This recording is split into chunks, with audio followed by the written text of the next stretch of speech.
वो तलाक जो एक बड़ी गलती साबित हुआ। मेरा नाम प्रियंका है और मैं 31 साल की हूँ।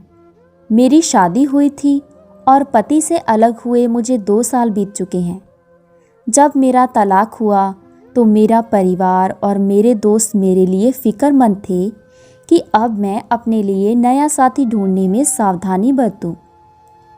सच कहूँ तो तलाक के बाद मैं कई लोगों के साथ डेट पर भी गई हूँ, लेकिन उनमें से कोई भी मेरे एक्स हस्बैंड की तरह अच्छा नहीं है। जितना ज़्यादा मैं सोचती हूँ उतना ही ज़्यादा मुझे महसूस होता है कि मेरा पहला पति ही मेरे जीवन का सबसे अच्छा आदमी है जो मुझे मिला था। 2 साल में हम एक दूसरे से कभी नहीं मिले। हम पहली बार कॉलेज में मिले थे और एक ही कंपनी में काम भी करते थे। कॉलेज और व्यावसायिक ज़िंदगी के बदलाव काफ़ी कठिन थे, लेकिन फिर भी हम दोनों एक दूसरे के साथ थे और तभी मुझे उससे प्यार हो गया। फिर हम एक छोटे से घर में शिफ्ट हो गए। उस वक्त हमारे पास बहुत पैसे नहीं होते थे, लेकिन मुझे याद है कि वो मुझे कुछ भी दिलाने के लिए हमेशा तैयार रहता था। मुझे ब्रांडेड हैंडबैग दिलवाने के लिए उसने खाना नहीं खाकर पैसे बचाए थे। मैं एक बिगड़ी हुई शहजादी की तरह रहती थी, क्योंकि वो मुझे कभी घर के काम भी नहीं करने देता था। मुझे खुशी थी कि मुझे एक ऐसा शख्स मिला है जिसके साथ मैं अपनी पूरी ज़िंदगी बिताना चाहती थी, और जल्द ही हमने शादी कर ली। शादी के बाद वो वैसा ही पति बना रहा जैसे मैंने कल्पना की थी। मैंने कहा कि मुझे कुछ समय बच्चे नहीं चाहिए, और अपने परिवार का इकलौता बच्चा होने के बावजूद भी वो मेरी बात से सहमत था। मैं नहीं चाहती थी कि वो स्मोक करे, तो उसने कभी नहीं किया। जब मैं बीमार पड़ी उसने मेरा ख्याल रखा। शादी में बुरी यादों के साथ साथ अच्छे पल भी होते हैं। मैं स्वार्थी और ज़्यादा स्वार्थी होती गई और मैंने उसकी भावनाओं को अनदेखा करना शुरू कर दिया। हमारी ज़िंदगी के सभी फैसले मैं लेती थी और वो कुछ नहीं बोलता था।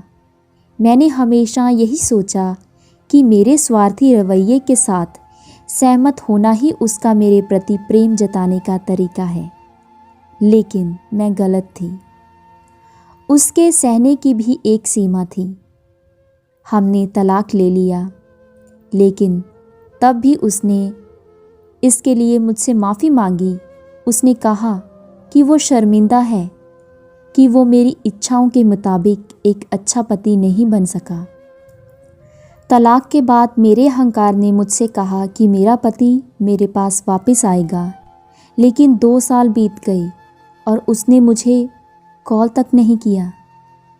अब इस वक्त मैं भी समझ चुकी थी कि हमारी कहानी अब ख़त्म हो चुकी है। एक दिन मैं अपने कॉलेज के दोस्त की बर्थडे पार्टी पर गई थी। पार्टी से पहले मैं एक डेट पर गई थी, लेकिन वो बहुत बुरी थी। कॉफ़ी ख़त्म होने से पहले ही मैं उसे छोड़कर पार्टी में आ गई। उस पल मुझे अपने पति की याद आई कि वो कितना मधुर भाषी था, कितने प्यार से बोलता था। मुझे एहसास ही नहीं हुआ कि मेरे आंसू बह रहे थे कि तभी एक शख्स ने सामने की कुर्सी हटाकर मुझे टिश्यू पकड़ाया। जैसे ही मैंने ऊपर देखा, मैं चौंक गई। वो मेरा पति था जो मेज़ के दूसरी तरफ बैठा हुआ था। एक दूसरे से अलग होने के 2 साल बाद उसे अपने सामने बैठा देखकर मैं बस सिर्फ इतना चाहती थी कि उसके हाथ पकड़कर उससे एक दूसरे मौके के लिए पूछूं। जब मुझे लगा कि वो पार्टी में अकेला आया है, तो मेरे दिल में उम्मीदें जागने लगी। क्या वो अब तक सिंगल है? क्या हमारे दोबारा मिलने के कोई चांस हैं? लेकिन तभी उसका फ़ोन बजा और उसने फ़ोन उठाया। उसने फ़ोन पर कहा, ठीक है, मैं 1 मिनट में तुमसे मिलता हूँ। वो मेरी तरफ देखकर मुस्कुराया और मुझसे कहा कि उसे जाना होगा। वो दरवाजे के बाहर गया जहाँ एक खूबसूरत महिला उसका इंतज़ार कर रही थी और उन दोनों ने एक दूसरे को किस किया।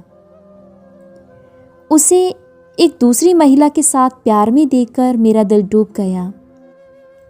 हम एक दूसरे से प्यार करते थे, लेकिन मैंने उसकी कदर नहीं की और अब जब वो जा चुका है तो मैं उसे मिस करती हूँ।